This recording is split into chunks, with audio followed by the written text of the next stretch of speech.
Make sure your visuals, whether you create or import them, are ethical. Let's take a look at how to use visuals ethically.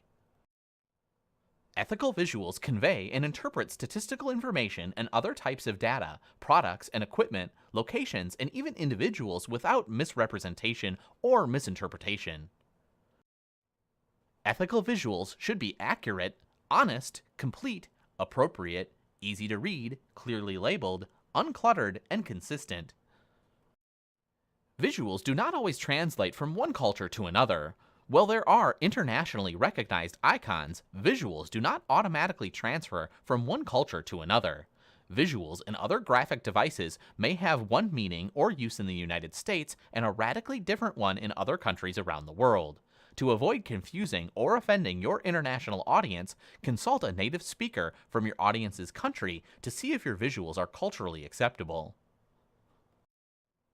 You also need to be respectful of your audience's culture and the context in which your visual will be included.